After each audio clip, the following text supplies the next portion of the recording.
C'était il y a 20 ans, le 4 septembre 1998, Omar Haddad, 36 ans, retrouvait la liberté après avoir été condamné à 18 ans de réclusion criminelle pour le meurtre de sa patronne Ghislaine Marchal, une riche veuve retrouvée morte dans sa villa de Mougins en 1991. Vous le savez, sur la porte attenante à la scène de crime, il y avait cette phrase devenue célèbre, écrite avec le sang de la victime, une phrase qui est encore dans toutes les têtes aujourd'hui, Omar m'a tué.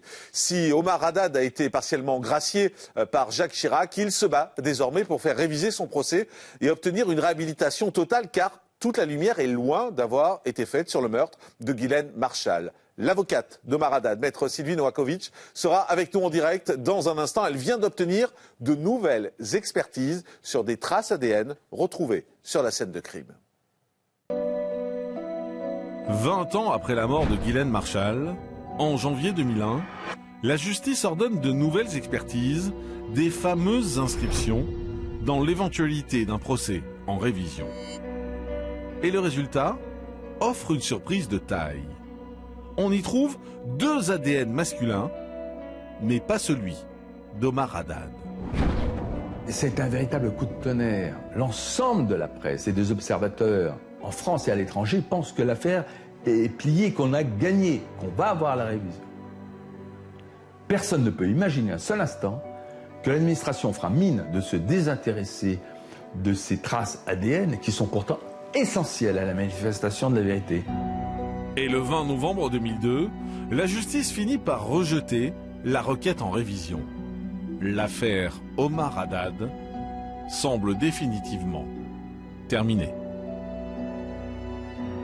Mais en juin 2008, la nouvelle avocate d'Omar Haddad, maître Novakovic, ordonne une nouvelle étude ADN plus approfondie.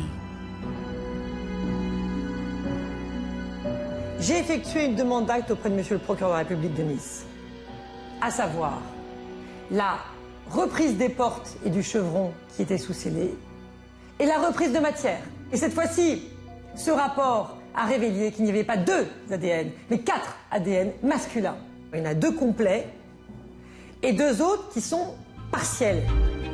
4 ADN qui vont être comparés dans le fichier national des empreintes génétiques. Et en octobre 2016, surprise, un des 4 ADN match.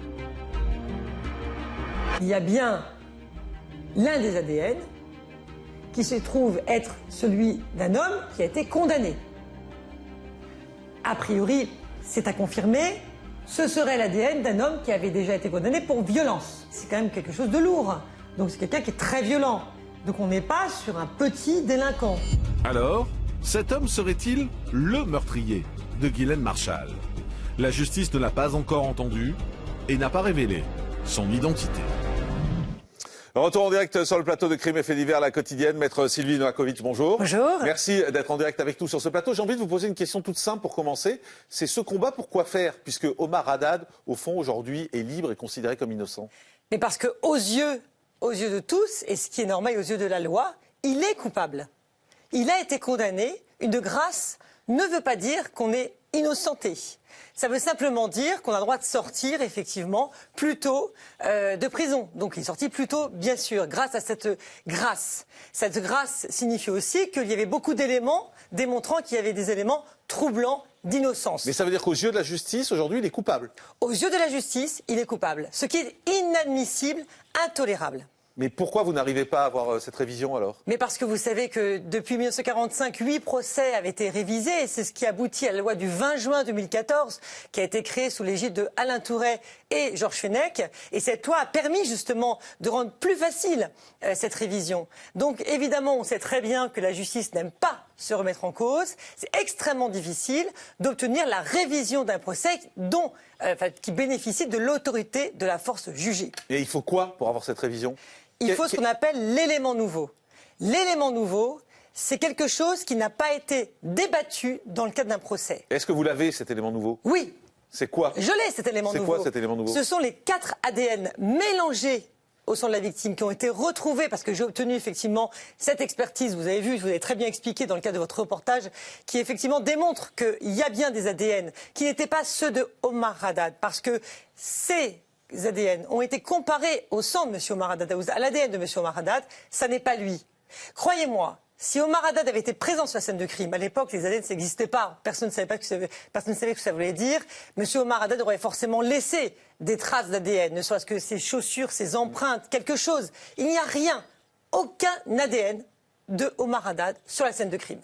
Donc, ces 4 ADN appartiennent à un meurtrier, forcément, à plusieurs meurtriers, un ou plusieurs. Dans tous les cas, on sait que l'un d'eux a matché avec le fichier national des empreintes génétiques. Ça veut dire quoi? Ça veut dire que ça appartient à quelqu'un qui a été condamné. Donc j'ai demandé qu'immédiatement, on compare cet ADN qui a matché avec la personne en cause, dont le nom est sorti. Donc cet acte a été effectué, et contre toute attente, alors même qu'au départ, l'expert a indiqué que ça avait matché à 80%, que pour les 20% restants, il fallait comparer avec l'ADN de la personne retrouvée. Et au deuxième rapport, 1 an plus tard, ça je suis très en colère, 1 an plus tard, vous imaginez, pour déposer ce rapport, on nous dit que finalement, il n'y a aucune correspondance entre ces 2 ADN. Donc ce n'est pas la personne à laquelle on pensait. Mais c'est ce qu'on a dit dans le rapport et je l'ai contesté. J'ai demandé une contre-expertise. Et d'ailleurs, monsieur Bedeau... Mais vous pensez quoi? Qu'il y a une manipulation? C'est quoi le fond de votre pensée? Je pense que la justice ne veut pas se remettre en cause. On ne peut pas trafiquer des résultats d'analyse. Mais il peut y avoir un mauvais rapport aussi, un rapport qui n'est pas complet. Je me suis renseigné par rapport au rapport qui a été déposé par le docteur Pascal. Il s'avère qu'il n'était pas terminé. En fait, il fallait, si vous voulez, c'est un peu technique, mais quand il y a des allèles manquants, il faut compléter effectivement le profil. Eh bien, l'allèle n'a pas été, les allèles manquants n'ont pas été complétés, et donc on voit un rapport en disant il n'y a pas de correspondance. Or, il y avait 8 locus, ça c'est très technique. Toujours est-il qu'en d'autres termes, un autre expert m'a indiqué que ce rapport n'était pas complet, qu'il fallait absolument déposer un nouveau rapport qui aurait déterminé effectivement à qui appartient cet ADN qui a matché au FNAC. Donc aujourd'hui, c'est bloqué. C'est pas bloqué du tout, parce que monsieur le procureur général, monsieur Bedos monsieur Bedos avait ouvert le dossier. Ensuite, monsieur Prêtre a pris la suite. Mais après, j'ai formé un recours contre la décision de monsieur Prêtre, qui avait décidé de clôturer. Et ce recours, c'est tout à fait nouveau, a été réouvert. Donc en fait, on a fait droit à ma demande. Monsieur le procureur général donc, de la Cour d'appel d'Aix-en-Provence a réouvert le dossier et a enjoint monsieur Prêtre d'effectuer les actes que j'ai demandés. Donc aujourd'hui, c'est en attente. Demain, après-demain, dans 3 jours, dans 5 jours, dans 1 mois, peut-être dans 6 mois, on aura la réponse. Et j'espère bien qu'on va retrouver effectivement le véritable meurtrier, sachant que vous avez un ADN, mais il y en a 3 autres aussi. On n'en parle pas. Ces 3 autres, ils n'ont pas matché avec le fichier. Ils matchent avec rien. Oui, mais sauf qu'ils appartiennent à quelqu'un. Surtout que l'un des ADN figure sur 3 endroits des portes et complet. Donc c'est-à-dire qu'il y a forcément une personne qui est concernée. Et ces ADN doivent être comparés avec l'entourage. C'est ce que j'ai obtenu justement. L'entourage de Ghislaine Marchal. L'entourage de Ghislaine Marchal. Donc toute personne susceptible effectivement de l'avoir fréquenté, ça appartient forcément à quelqu'un. Vous pensez que le meurtrier est dans l'entourage de Ghislaine Marchal? Bah écoutez, forcément, parce que quand on met Omar m'a tué, c'est quelqu'un qui connaît Omar. Donc déjà, c'est quelqu'un c'est pas un crime crapuleux classique. Donc c'est quelqu'un qui le connaît. Parce que sinon, il n'a pas marqué Omar. Vous avez une idée? Que je vous demanderai Alors, pas.